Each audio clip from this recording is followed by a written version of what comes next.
overall mission of the project was to help educate about a topic that not a lot of people are comfortable talking about. That's your finances, right? We got a family that's making good money, but they are overspending, right? Then you got a young athlete, a young black athlete. He hasn't already started planning for his last day. So we were able to tackle all those things. And so I thought the film was the greatest thing ever on Netflix, you know. Stack my money up like Legos. Bet me when I say so. Pull up in the spotlight. Pull up in the drive. What's up, world? It's your boy Brandon Copeland, aka Professor Comin. As always, man, my dog with me, right hand man, 100 grand, Ross Mack, rocking the pastels, brother. Ooh, You Chicago already know, in the man. I feel like- pastels. Hey, I feel like I just got back from Vegas. You already know, man. Got the buttons down here. You know what I mean? Letting the chest hair breathe a little bit, even though it's wintertime. It is what it is. Let's go. Hey, listen, that's the life we live in, man. That's the life we creating, brother. I love it. But you know what? This brings us right into the topic of conversation today. I'm just gonna go ahead and say it. I'm gonna say what everybody's thinking. You Hollywood, man. You turning Hollywood on us. You got the pastels on. You used to have the little AirPods. Now you got the big headphones. I think those is exclusive too. He might be. Did you mess around and get a sponsor without us telling? Without telling us? Hey, man, listen. Hey, man, I'm just trying to make it work, man. You dig? I'm just trying to get money like my name, Brandon Copeland. Listen, that's man. it. That's all. Listen. Well, I'm trying to get smart with my money. So, if y'all don't know, I see what you did there. I like see that? what you did like there. I did that. Yeah. If I you like don't what know, did there.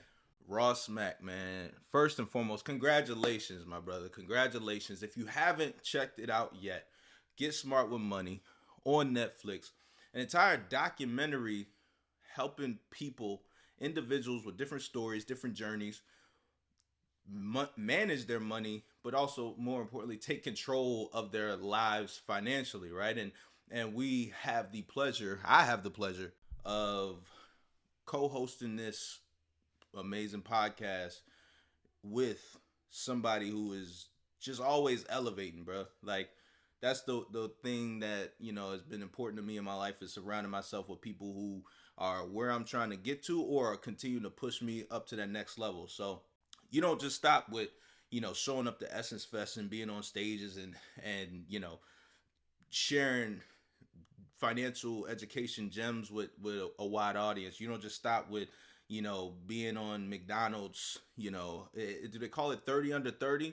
I know it was the honorees. What is it? What's the, I don't want to mess up the name. They call me a game changer. 2020 Game changer. 2022.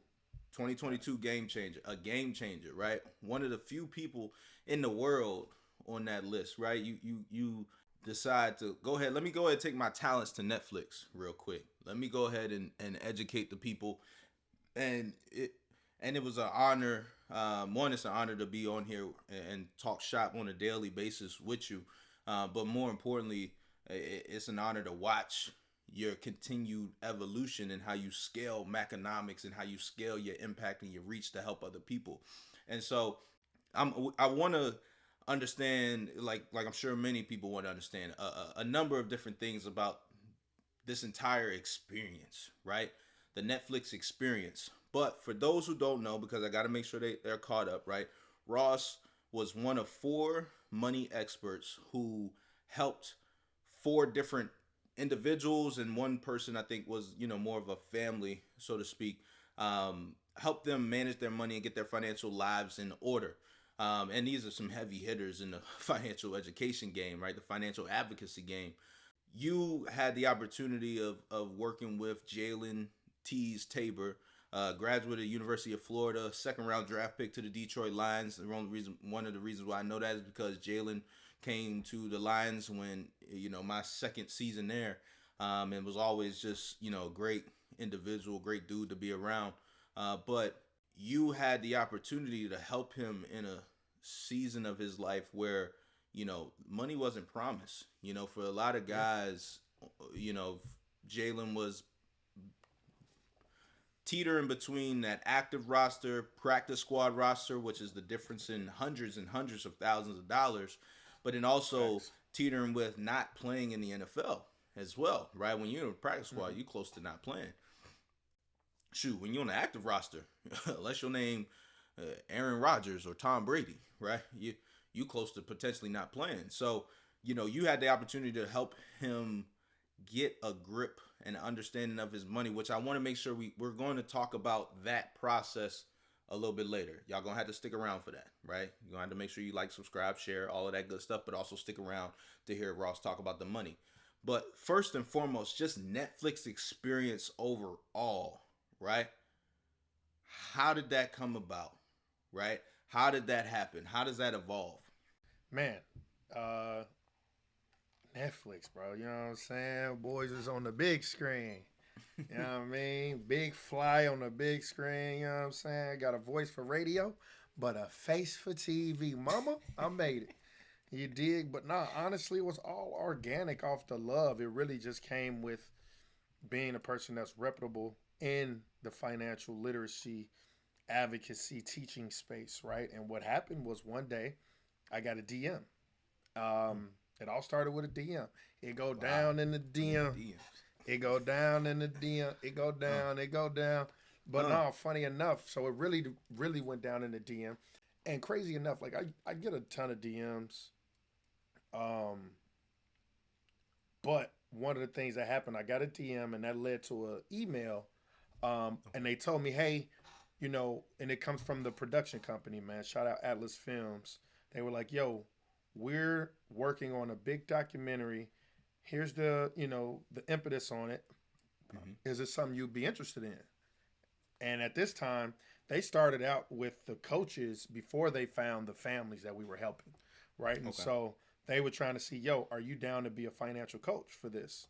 I'm like, yeah. But they didn't really let me know. They're like, hey, we're working with a major streaming service. So I guess the way it works for them is they have an idea. They already are a reputable production company. So when they come at, call it Netflix at this moment, it's pretty easy for them to just pitch an idea. So I'm assuming they pitch the idea, they come back and they get buy-in, and then they buy, the rights to this idea. And so when they hit me, they were like, buys the rights to the idea. Right. Okay. Yeah. So they hit me, right? And they were like, yo, this is the idea. Are you down? And they wouldn't at the time disclose they were working with Netflix. They just said, hey, we're working with a major streaming company. Is this something you'll be interested in? I'm like, yeah, right. My goal is to help, everybody, right? And I will say Netflix put me in a position to help millions because millions of people have watched it throughout the world. So it was one of the greatest experience I've been a part of. But it all started with that conversation, and from there they were like, okay, I did Zooms because this is during COVID. I did Zooms with the production team, right, talking about the directors, the two directors of the film. And they're like, yo, we really like your story, we really like your teaching style, let's do it. And funny enough, right, so now it was like, yo, we want you to work with somebody in the Chicagoland area, right? Okay. We want you to put out a call for it. Put out, because I ended up filming some content that I posted on my social, and it was like, hey, I'm trying to give somebody free Maconomics 101 for a year, right? And in my mind, I'm like, who would I rather work with, right? It gave me some ideas. They're like, yo, because you're an artist, maybe you should work with a rapper or something, but an up-and-coming rapper, right? And I'm like, yeah, that's cool. And just so happened, I was in Miami with Cope, with you, and we were filming this very amazing podcast at House of Athletes. Shout out Brandon Marshall. And it was funny enough because you was like, yo, I want you to meet Tease. This is my dog. And more importantly, he played for the Bears. So we get to rapping. And because the dope shit about Brandon, bro, the dope shit about you is that, and I'm talking to the audience right now, but I'm going to go back and talk to you. But talking to the audience, yo, the dope shit about Brandon is amongst his peers, right? Amongst everyone, right? He's that dude. But amongst his peers, people look at him like, yo, Brandon really that guy when it comes to, knowing what to do with his money, right? It's not a lot of people that know what to do with their money, right? A lot of people try to prey on athletes, right? You get white financial advisors trying to prey on them. And then at times you get bad people who are trying to get them to put money in bad investments, right? So you're always going to hear the horror stories of people losing money and stuff like that. But, amongst the people that were, working out over the summer, Tease is one of the people like, yo, man, I'm trying to get with Brandon on this financial literacy shit. I'm like, yo, that's dope. I'm like, man, matter of fact. And at this time, they did, after talking with, the production team, they did eventually tell me it was for Netflix, but they told me not to tell nobody. So when I come to Tease, I'm like, hey, G, since you were with the Bears, would you want to be a part of this Netflix documentary? I told him it's Netflix, but I wasn't supposed to tell him, but it don't matter, right? So I'm like, yo, would you want to be part of this Netflix documentary? It's about helping you with your your finances. He like, for sure. At this time, I was talking with Tease and I was talking with this other guy on the Bears team. Trying to remember his name. He a linebacker too. Okay. He no longer with the Bears. And so the production team ended up talking with Tease and then the other player, and they like, yo, Tease is the perfect guy. Whoop a bam, fast forward, and then we go through a whole year of production. So I'll talk about what was dope about it, right? You kind of gave the audience an idea of what the show is about, but Get Smart with Money is dope because, like you say, you got 4 families that have 4 different. Was you about to say something? I was about to ask you something before you get into that, real quick. Go. When you I guess, do you get a lot of incoming? I'm sure you get a lot of incoming DMs, questions, and things like that. But like, you saw this from Atlas, and like, do you get other requests like that? Like, what made this stick out? That made you say, let me take this seriously. Let me follow up with it. Was there anything, or was this just was this God? God did. Bro, I get a lot of emails and DMs about things very similar, right? And one thing I learned was that, I literally just got an email 50 minutes ago talking about a show, right? A financial series, right? And yes. The idea is, look, the ink ain't never dry till it's dry, right? So what you have is a lot of people. Financial literacy is a very hot topic, right? Think about it. Over this past 2 years, we had everybody starting to invest with Robinhood. You had everybody and their mama talking about NFT, a picture of a monkey for $1 million, right? So the whole world and realm of people wanting to learn how to invest, talking about crypto and NFTs and metaverse and stocks, options, like everybody's like, yo, what the hell is going on? And so right now it's a very hot topic. And so with that being said, I've been approached several times. Like in fact, before this, I had did something with Discovery Plus. And they literally did the whole Robinhood fiasco, the Robinhood GameStop fiasco. I was brought on to that as an expert. And the dopest shit, it was narrated, right? It was pretty much narrated and hosted by Jordan Belfort. If you don't know who that is, that's the Wolf of Wall Street, right? And so being part of that was dope. And so now I'm like, yo, I need to be on the big screen for show. You know what I'm saying? Yeah. And so when they hit me about being a real show, right, I'm like, absolutely. But mind you, I get approached about shows, TV shows, etc., right? Because I come from the TV realm now, right? Having a show on Revolt is normal to me. But one thing you realize is that it could take years for a show to truly go from pitch stage to actual production. And that's one of the things. So when they said it, I'm like, absolutely. But they came so with it. They like, yo, this is for real. It's going. So it was just like, yo, honor. I'm like, yo, I can't wait to be a part of it.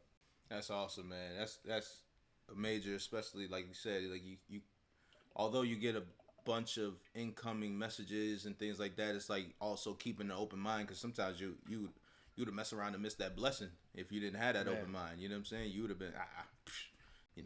Yeah, you know, so I definitely ain't trying to miss no blessings. But all right, so now you've come into this experience, right? Like they, pitched you on the idea. You figured out more about who you were actually going to work with, which is also really cool, right? Like it's not just hey, you got to work with this person, right? Like you found somebody who you could actually work with, help and develop, and you chose to find somebody that, meant something closer to your mission, closer to the Maconomics Absolutely. mission, right? Absolutely. You didn't just get pulled into their concept, so to speak, and just start, being moved around in terms of their vision. You made it your vision, which is a beautiful thing. What is so beautiful about Get Smart with Money? Why is this different? Why do you love it? Why did you choose to sign Ross Mack's name onto this project specifically? Well, one, the overall mission of the project was to help educate the world about a topic that not a lot of people are comfortable talking about, and that's your financial. That's your finances, right? And what I loved about the film, because when you're filming, right? Like I say, it was over a course of a year, maybe slightly more, that we filmed everything. So you only know your own storyline, but the way it actually came together, I think it's amazing. But the goal was, hey, we're bringing Maconomics to the big screen, to a bigger screen, so to speak. We're trying to help educate, but the overall, finished product, it's really helping people tackle issues in their own personal life that most people will just suffer in silence, right? We got a young woman who's making good money, but she got 6 figures in debt. We got a young lady who's working in the service industry, who's truly living paycheck to paycheck. We got a person who's making a family that's making good money, but they are overspending, right? They don't know how to budget well. They're trying to retire, but they are spending way too much money.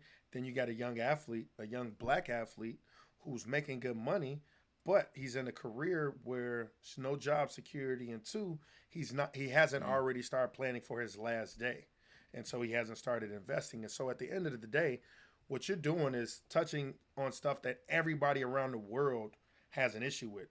If you want, vast majority of people live in paycheck to paycheck, and that's a function of people overspending, having too much debt, not budgeting, also not, investing. And so we were able to tackle all those things. And so I thought the film was the greatest thing ever on Netflix. Yeah, I'm biased stuff. I'm biased. Yeah, you are biased. You are biased. But, again, like I said, you get Hollywood on us, man. You got the pastels on. But no, the that's the thing that I love about the film specifically is like, regardless of who you are, where you are in your financial journey, there's some piece within one person's story or multiple people's story that you can tie together that can help you actually use some of that advice given to them and apply it directly to your life. Yep. So I think it's definitely a must watch, right? If you're serious about this money journey. And again, I don't care if you are debt free. I don't care if you are, I've invested for years, right? There's certain things that you can take and again apply to your financial foundation that'll help you, right? And that's dope. I think that one of the other things that stuck out to me as well is the fact that I'm hopefully this isn't a spoiler alert, but like you and T's used your platform and used this platform and went and talked to some kids in Chicago, right? Like, talk about that, bro. Like, how cool is that? Because I'm always gonna keep it funky with you, but like, so many people get these platforms and it's theirs.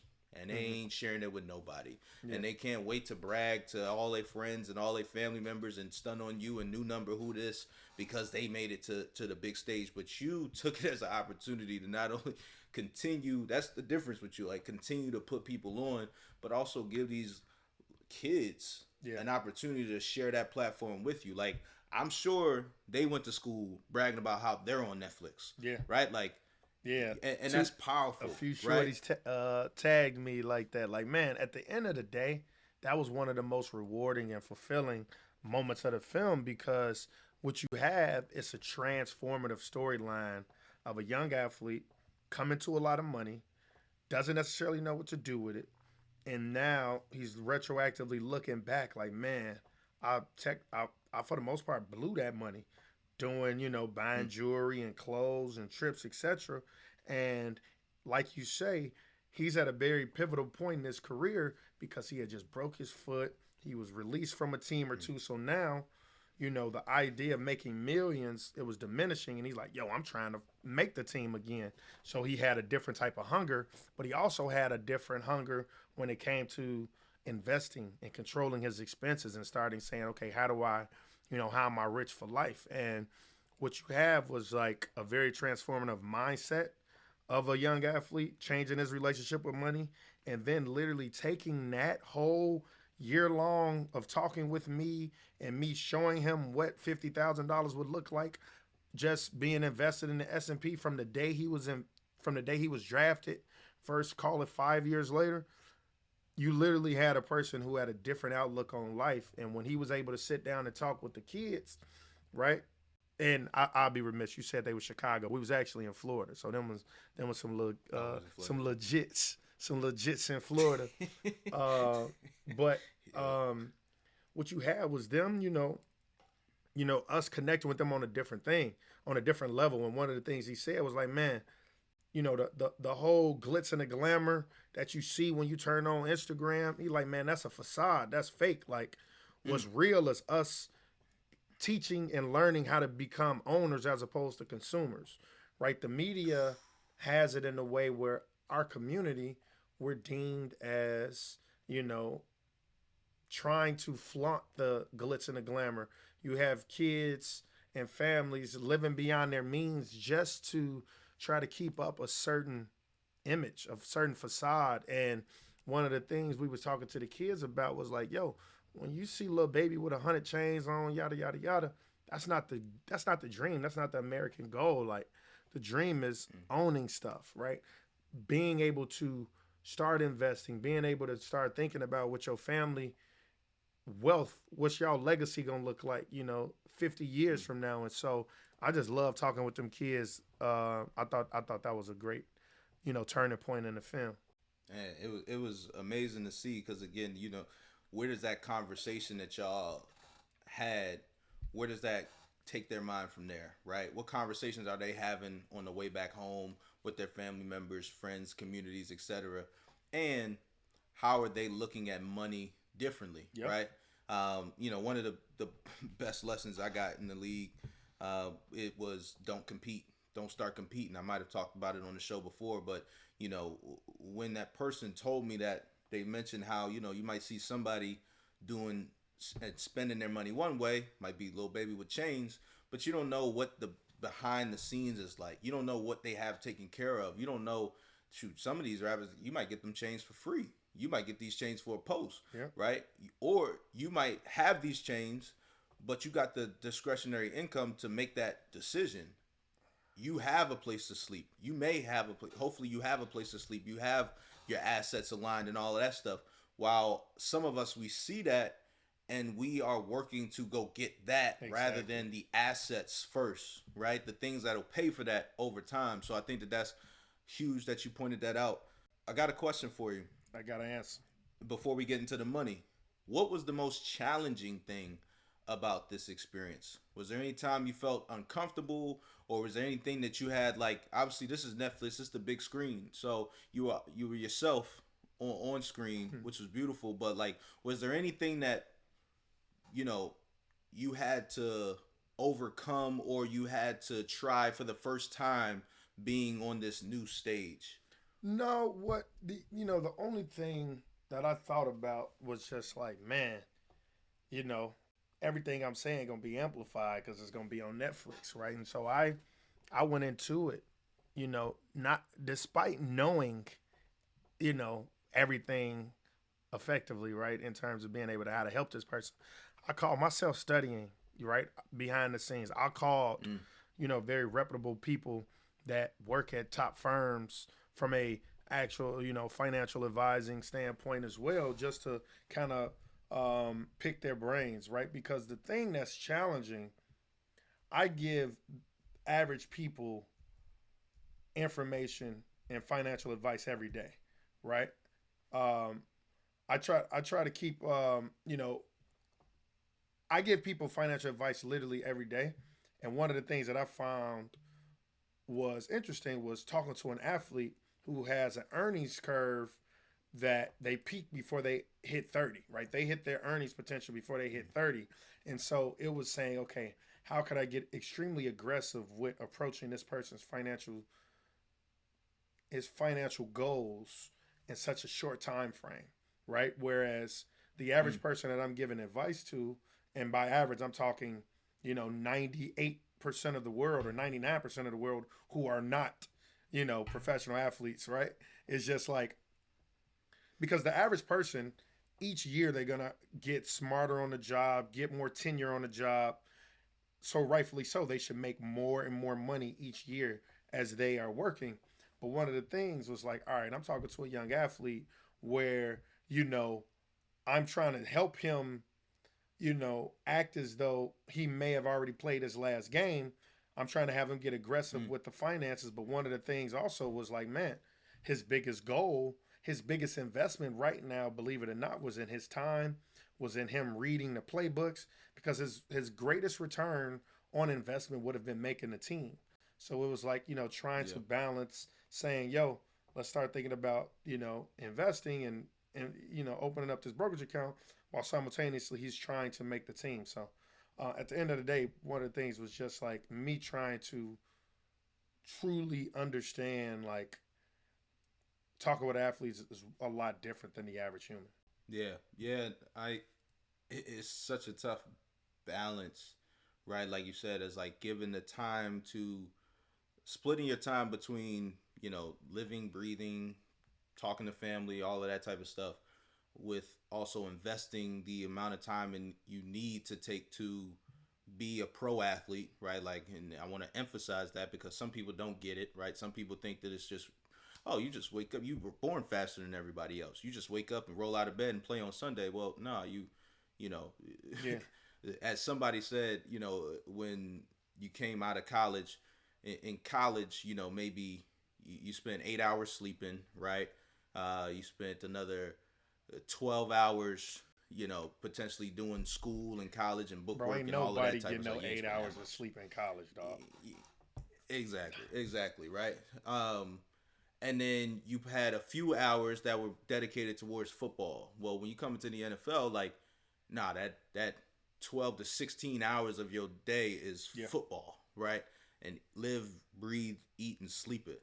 And so, it definitely takes a crazy amount of time. And then, like you mentioned, right, then also trying to find the time to really evolve and unlearn the lessons that you either never had or learned incorrectly growing up about money, right?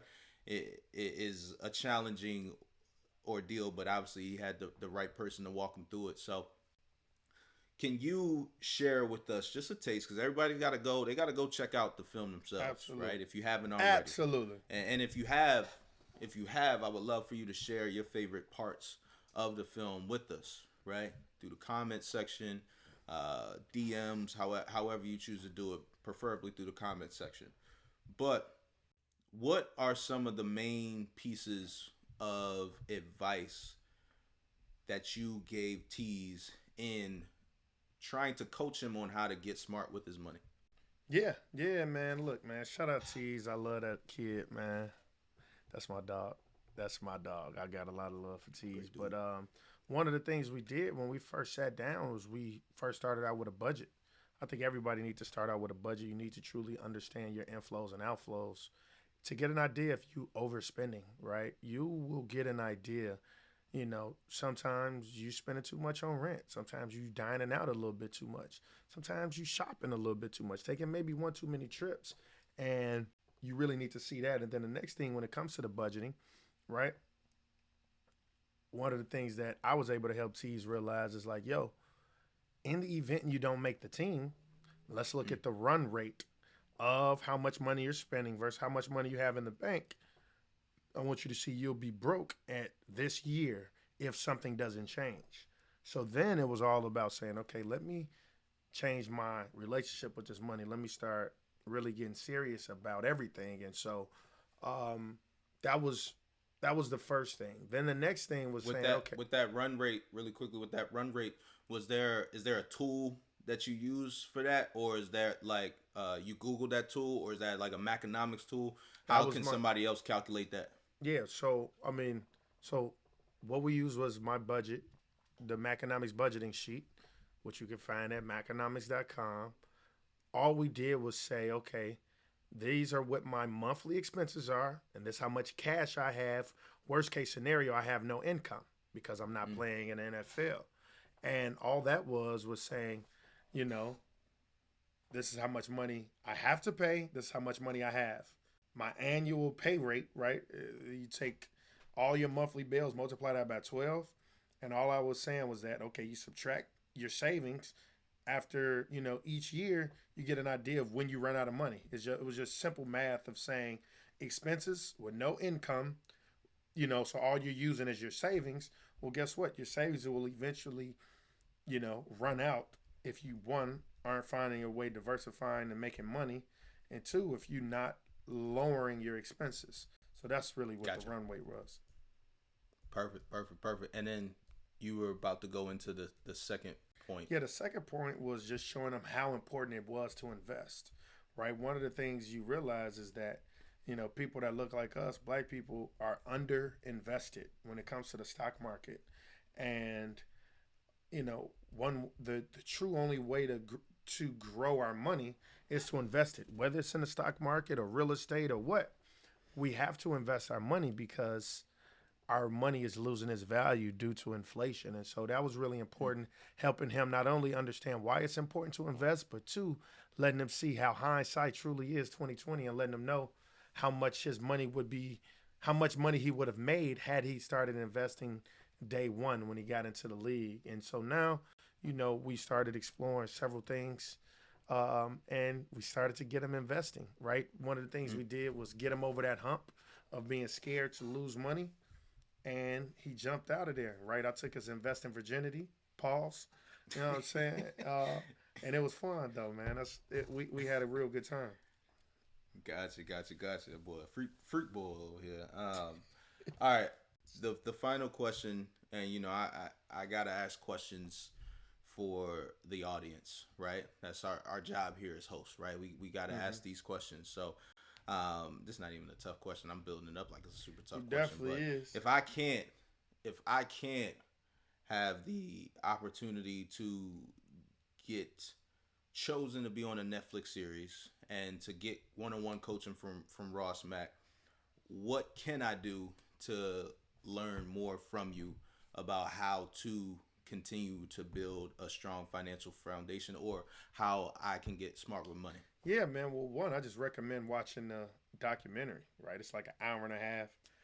Very easy. You know, people spend more time than that watching their favorite football team lose on Sundays, etc. So I think it's a very great informational time you could spend, you know, getting smarter, right? And I think the next thing is understanding that, you know, access to information has truly been democratized, right? You don't have to be an old white guy to truly understand how to invest. You can look on YouTube and Google, right? And you obviously have the ability to use the resources that I have, right? Looking at my YouTube page, looking at my videos, and also joining the Maconomics Investing Club. The tools are right in front of you. And I love the point that you made about if you're not willing to watch an hour and a half documentary, you're not serious about this, At right? all. If you're not willing to invest in yourself, you're not serious about this. Don't waste your time.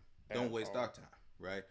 I was watching the interview of Steve Harvey on EYL, and one of the pivotal moments in there that I thought was really cool is how he was just at InvestFest, and he was like, if you don't believe you can be financially free, go ahead and leave. If you don't believe you can have two houses, go ahead and leave. If you don't, you know, like ultimately, you know, if you don't believe, then why should I? Why should we? And if you're more importantly, if you're not willing to take the time to invest in yourself, you've lost already. So this thing is about execution. It's not just about the knowledge. So Ross Mack, I appreciate you, man. Again, giving you your flowers. It's an honor to share this platform with brother, you. it's how I love. Yeah, dog. brother. It's an honor to share the stage with you. So it would have been a whole Go ahead. different storyline without you, because I wouldn't even met Tease without you. You did. listen, man, that's how God works. Is how everything happens together. It's great to see family on the big screen. You know what I'm saying? And hopefully it's just the beginning for you there. So with that being said, I know you Hollywood now. I know I might have to talk to your agent. Might have to go knock on your trailer, all of that type of stuff. But if you would be so comfortable, if you would be so kind to take us out the way you usually do. You already know, man. And that's a wrap, folks. That is another amazing episode of Money Music Culture. You already know what to do, man. Hit the like and the subscribe button. And also, make sure you share it, man. Share it with your auntie, your uncle. Share it with your little klepto cousin, right? Your brother who still ain't gave you your shoes back that he borrowed a long time ago. Until next week, man. Let's get it.